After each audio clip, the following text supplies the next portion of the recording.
Bonjour et bienvenue dans l'émission Les mots bourlingués. Avec, pour les habitués, une petite semaine de retard, mais une fois n'est pas coutume, hein. Je vais vous proposer, pour commencer, une nouvelle d'Émile Zola qui s'intitule « Une victime de la réclame ».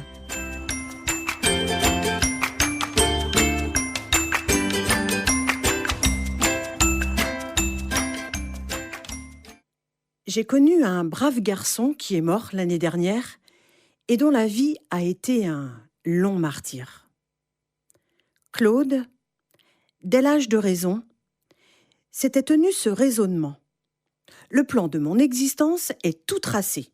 Je n'ai qu'à accepter aveuglément les bienfaits de mon âge. Pour marcher avec le progrès et vivre parfaitement heureux, il me suffira de lire les journaux et les affiches matin et soir, et de faire exactement ce que ces souverains guides me conseilleront. Là est la véritable sagesse, la seule félicité possible. À partir de ce jour, Claude prit les réclames des journaux et des affiches pour code de sa vie. Elles devinrent le guide infaillible qui le décidait en toutes choses. Il n'acheta rien, n'entreprit rien qui ne lui fût recommandé par la grande voix de la publicité. C'est ainsi que le malheureux a vécu dans un véritable enfer. Claude avait acquis un terrain fait de terre rapportée, où il ne put bâtir que sur pilotis. La maison, construite selon un système nouveau, tremblait au vent et s'émiettait sous les pluies d'orage. À l'intérieur, les cheminées, garnies de fumivores ingénieux, fumaient à asphyxier les gens. Les sonnettes électriques s'obstinaient à garder le silence. Les cabinets d'aisance, établis sur un modèle excellent, étaient d'horribles cloaques. Les meubles, qui devaient obéir à des mécanismes particuliers, refusaient de s'ouvrir et de se fermer. Il y avait surtout un piano mécanique qui n'était qu'un mauvais orgue de barbarie et un coffre-fort incrochetable et incombustible que des voleurs emportèrent tranquillement sur leur dos par une belle nuit d'hiver. Le malheureux Claude ne souffrait pas seulement dans ses propriétés, il souffrait dans sa personne. Ses vêtements craquaient en pleine rue. Il les achetait dans ces maisons qui annoncent un rabais considérable pour cause de liquidation. Je le rencontrai un jour complètement chauve. Il avait eu l'idée de changer ses cheveux blonds pour des cheveux noirs, toujours guidé par son amour du progrès. L'eau qu'il venait d'employer avait fait tomber ses cheveux blonds et il était enchanté parce que, disait-il, il pouvait maintenant faire usage d'une certaine pommade qui lui donnerait, à coup sûr, une chevelure noire 2 fois plus épaisse que son ancienne chevelure blonde. Je ne parlerai pas de toutes les drogues qu'il avala. De robuste qu'il était, il devint maigre et essoufflé. C'est alors que la réclame commença à l'assassiner. Il se crut malade, il se traita selon les excellentes recettes des annonces. Et pour que la médication fût plus énergique, il suivit tous les traitements à la fois, se trouvant très embarrassé devant l'égale quantité d'éloges décernés à chaque drogue. La réclame ne respecta pas plus son intelligence. Il emplit sa bibliothèque des livres que les journaux lui recommandèrent. La classification qu'il adopta fut des plus ingénieuses. Il rangea les volumes par ordre de mérite. Je veux dire, selon le plus ou moins de lyrisme des articles payés par les éditeurs. Toutes les sottises et toutes les infamies contemporaines s'entassèrent là. Jamais on ne vit pareil amas de turpitude. Et Claude avait eu le soin de coller sur le dos de chaque volume la réclame qu'il lui avait fait acheter. Lorsqu'il ouvrait un livre, il savait ainsi à l'avance l'enthousiasme qu'il devait témoigner. Il riait ou il pleurait, suivant la formule. À ce régime-là, il devint complètement idiot. Le dernier acte de ce drame fut navrant. Claude, ayant lu qu'une somnambule guérissait tous les maux, s'empressa d'aller la consulter sur les maladies qu'il n'avait pas. La somnambule lui offrit obligeamment de le rajeunir, en lui indiquant le moyen de n'avoir plus que 16 ans. Il s'agissait simplement de prendre un bain et de boire une certaine eau. Il avala la drogue, se plongea dans le bain, et il s'y rajeunit si absolument qu'au bout d'une demi-heure, on l'y trouva étouffé. Même après sa mort, Claude fut la victime des annonces. Par testament, il avait voulu être enseveli dans une bière à embaumement instantané, dont un droguiste venait de prendre le brevet. La bière, au cimetière, s'ouvrit en deux, et le misérable cadavre glissa dans la boue et dut être enterré pêle-mêle avec les planches rompues de la caisse. Son tombeau, en carton-pierre et en simili-marbre, détrempé par les pluies du premier hiver, ne fut bientôt plus sur sa fosse qu'un tas de pourriture sans nom. Cette nouvelle a été écrite en 1866.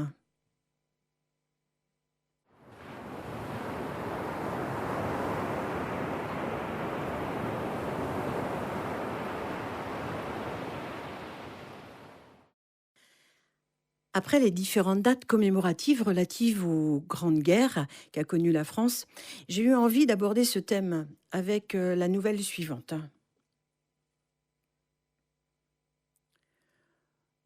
Au moment de l'arrivée au pouvoir en Allemagne du Führer Adolf Hitler, il y avait à Munich un certain Karl Levy, fabricant de jouets de son métier, un homme jovial, optimiste, qui croyait à la nature humaine, au bon cigare, à la démocratie et, bien qu'assez peu à rien, ne prenait pas trop au sérieux les proclamations antisémites du nouveau chancelier, persuadé que la raison, la mesure et un certain sens inné de la justice, si répandu malgré tout dans le cœur des hommes, allaient l'emporter sur leur aberration passagère. Aux avertissements que lui prodiguaient ses frères de race, qui l'invitaient à les suivre dans l'émigration, Herr Lévy répondait par un bon rire, et, bien carré dans son fauteuil, un cigare aux lèvres, il évoquait les amitiés solides qu'il avait nouées dans les tranchées pendant la guerre de 14-18. Amitiés dont certaines, aujourd'hui, fort haut placées, n'allaient pas manquer de jouer en sa faveur, le cas échéant. Il offrait à ses visiteurs inquiets un verre de liqueur, levait le sien, à la nature humaine, à laquelle, disait-il, il faisait entièrement confiance, qu'elle fût revêtue d'un uniforme nazi ou prussien, coiffée d'un chapeau tyrolien ou d'une casquette d'ouvrier. Et le fait est que les premières années du régime ne furent pour l'ami Karl ni trop périlleuses, ni même pénibles. Il y eut certes quelques vexations, quelques brimades, mais soit que les amitiés des tranchées eussent en effet joué discrètement en sa faveur, soit que sa jovialité bien allemande, son air de confiance eussent pendant quelque temps retardé les enquêtes à son sujet, alors que tous ceux dont l'extrait de naissance laissait à désirer prenaient le chemin de l'exil, notre ami continua à vivre paisiblement entre sa fabrique de jouets et sa bibliothèque, ses cigares et sa bonne cave, soutenu par son optimisme inébranlable et la confiance qu'il avait dans l'espèce humaine. Puis vint la guerre, et les choses se gâtèrent un peu. Un beau jour, l'accès de sa fabrique lui fut brutalement interdit, et le lendemain, des jeunes gens en uniforme se jetèrent sur lui et le malmenèrent sérieusement. Monsieur Karl donna quelques coups de fil à droite et à gauche, mais les amitiés du front ne répondaient plus au téléphone. Pour la première fois, il se sentit un peu inquiet. Il entra dans sa bibliothèque et promena un long regard sur les livres qui couvraient les murs. Il les regarda longuement, gravement. Ces trésors accumulés parlaient tous en faveur des hommes. Il les défendait, plaidait en leur faveur et suppliait M. Karl de ne pas perdre courage, de ne pas désespérer. Platon, Montaigne, Erasme, Descartes, Heine. Il fallait faire confiance à ces illustres pionniers. Il fallait patienter, laisser à l'humain le temps de se manifester, de s'orienter dans le désordre et le malentendu, et de reprendre le dessus. Les Français avaient même trouvé une bonne expression pour cela. Ils disaient « chasser le naturel, il revient au galop ». Et la générosité, la justice, la raison allaient triompher, cette fois encore. Mais il était évident que cela risquait de prendre quelque temps. Il ne fallait ni perdre confiance, ni se décourager. Cependant, il était tout de même bon de prendre quelques précautions. M. Karl s'assit dans un fauteuil et se mit à réfléchir. C'était un homme rond, au teint rose, aux lunettes malicieuses, aux lèvres fines dont les contours paraissaient avoir gardé la trace de tous les bons mots qu'elles avaient lancés. Il contempla longuement ses livres, ses boîtes de cigares, ses bonnes bouteilles, ces objets familiers comme pour leur demander conseil. Et peu à peu, son œil s'anima. Un bon sourire astucieux se répandit sur sa figure. Et il leva son verre de fine vers les milliers de volumes de la bibliothèque, comme pour les assurer de sa fidélité. M. Karl avait à son service un couple de braves Munichois qui s'occupait de lui depuis 15 ans. La femme servait d'économe et de cuisinière, préparait ses plats favoris. L'homme était chauffeur, jardinier et gardien de la maison. Herr Schutz avait une seule passion, la lecture. Souvent, après le travail, alors que sa femme tricotait, il restait pendant des heures penché sur un livre que Herr Karl lui avait prêté. Ses auteurs favoris étaient Goethe, Schiller, Heine, Erasme.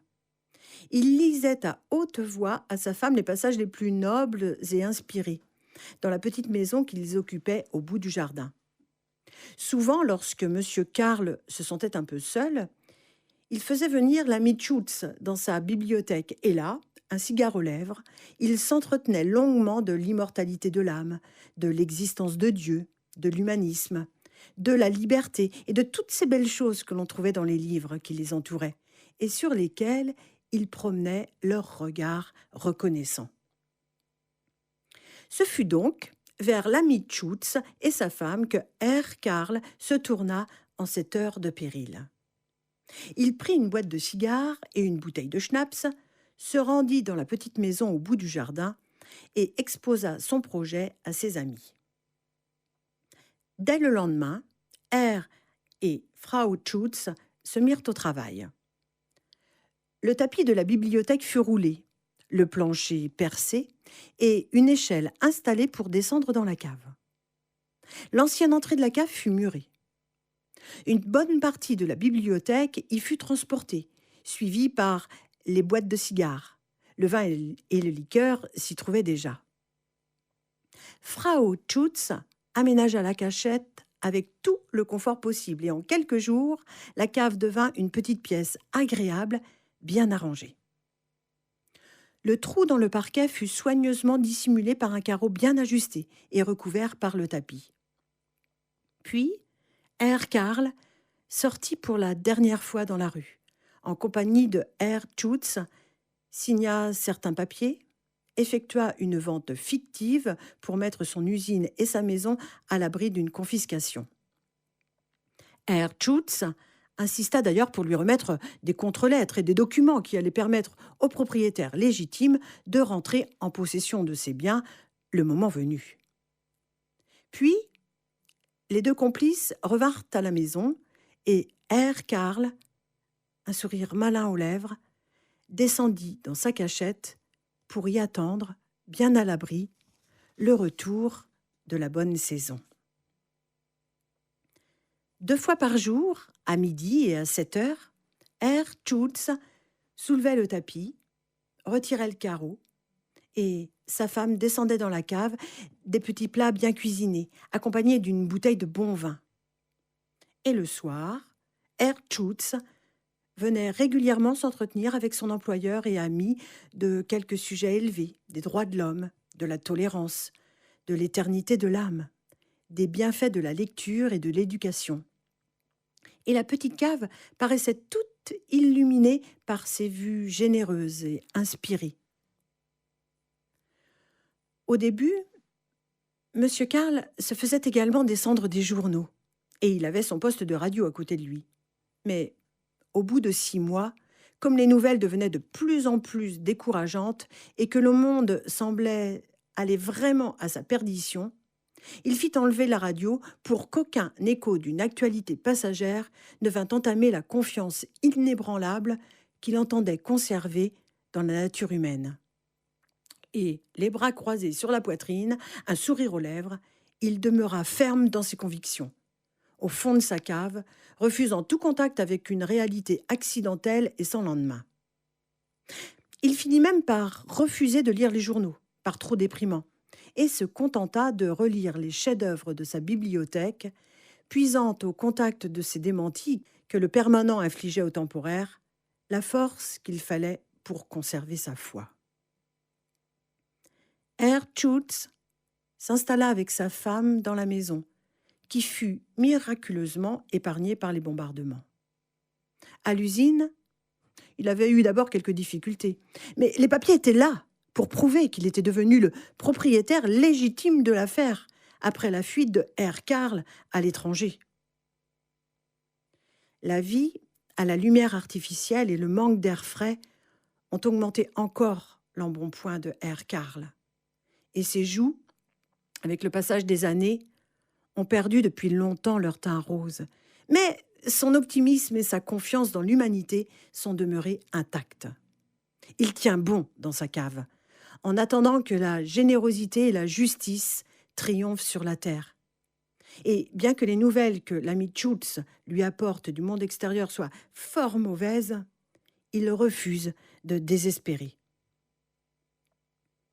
Quelques années après la chute du régime hitlérien, un ami de Herr Karl, revenu d'émigration, vint frapper à la porte de l'hôtel particulier de la Schillerstrasse. Un homme grand et grisonnant, un peu voûté, d'aspect studieux, vint lui ouvrir. Il tenait encore un ouvrage de Goethe à la main. Non, Herr Lévy n'habitait plus ici. Non, on ne savait pas ce qu'il était devenu. Il n'avait laissé aucune trace. Et toutes les enquêtes faites depuis la fin de la guerre n'avaient donné aucun résultat. La porte se referma. Herr Schultz rentra dans la maison et se dirigea vers la bibliothèque. Sa femme avait déjà préparé le plateau. Maintenant que l'Allemagne connaissait à nouveau l'abondance, elle gâtait Herr Karl et lui cuisinait les mets les plus délicieux. Le tapis fut roulé et le carreau retiré du plancher. Herr Schultz posa le volume de Goethe sur la table et descendit avec le plateau. Herr Karl est bien affaibli maintenant et il souffre d'une phlébite. De plus, son cœur commence à flancher. Il faudrait un médecin, mais il ne peut pas exposer les Schultz à ce risque. Ils seraient perdus si on savait qu'ils cachent un juif humaniste dans leur cave depuis des années. Il faut patienter, se garder du doute. La justice, la raison et la générosité naturelle reprendront bientôt le dessus. Il ne faut surtout pas se décourager. M. Karl, bien que très diminué, conserve tout son optimisme et sa foi humaine est entière. Chaque jour, lorsque Herr Schultz descend dans la cave avec les mauvaises nouvelles, L'occupation de l'Angleterre par Hitler fut un choc particulièrement dur. C'est R. Karl qui l'encourage et le déride par quelques bons mots. Il lui montre les livres sur les murs et il lui rappelle que l'humain finit toujours par triompher et que c'est ainsi que les plus grands chefs-d'œuvre ont pu naître, dans cette confiance et dans cette foi. R. Schutz ressort toujours de la cave fortement rasséréné. La fabrique de jouets marche admirablement. En 1950, R. Schutz a pu l'agrandir et doubler le chiffre des ventes. Il s'occupe avec compétence de l'affaire. Chaque matin, Frau Schutz descend un bouquet de fleurs fraîches qu'elle place au chevet de R. Karl. Elle lui arrange ses oreillers, l'aide à changer de position et le nourrit à la cuillère, car il n'a plus la force de s'alimenter lui-même. Il peut à peine parler à présent, mais parfois ses yeux s'emplissent de larmes. Son regard reconnaissant se pose sur les visages des braves gens qui ont su si bien soutenir la confiance qu'il avait placée en eux et dans l'humanité en général. On sent qu'il mourra heureux, en tenant dans chacune de ses mains la main de ses fidèles amis et avec la satisfaction d'avoir vu juste. C'était un humaniste de Romain Gary.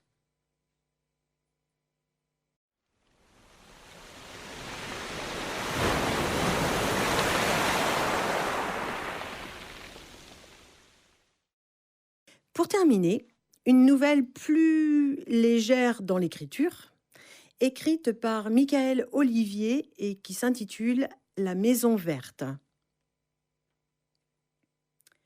Voilà, tout est fait, je crois. Papa va être content quand il va rentrer du travail. Reste plus qu'à vérifier la liste. Porter le verre au conteneur. OK. Arroser le potager avec l'eau des bacs de récupération. OK. Retourner le compost. Fait.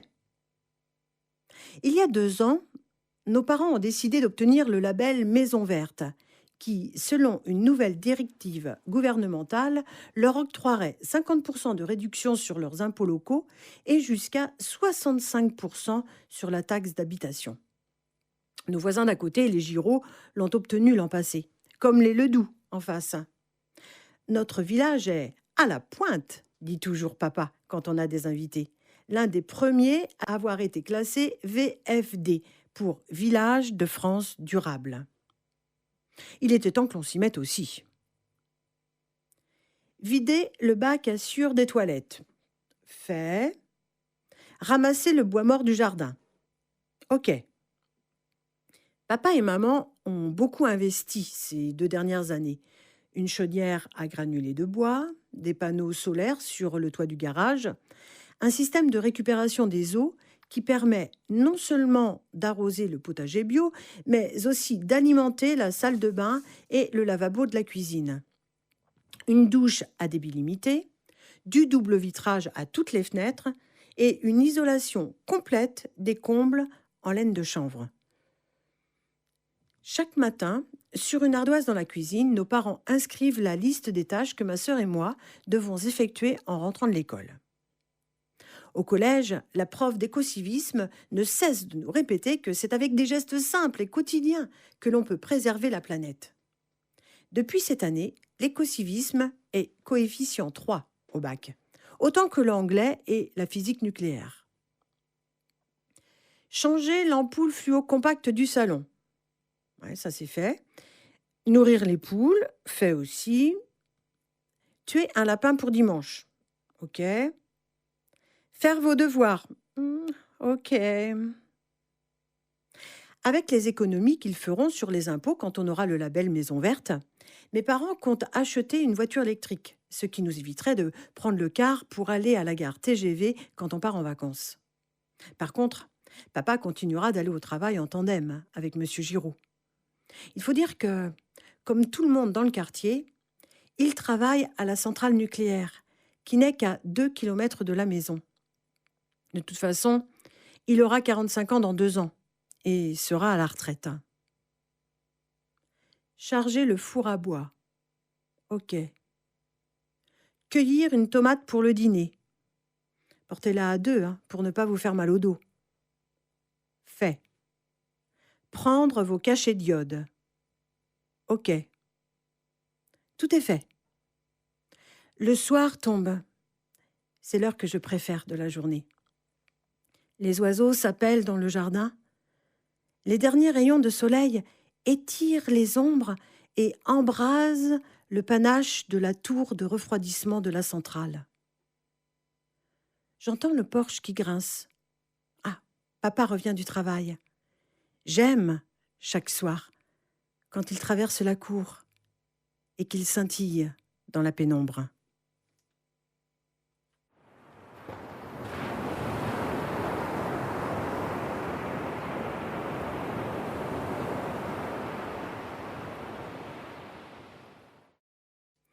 Voilà, c'est fini.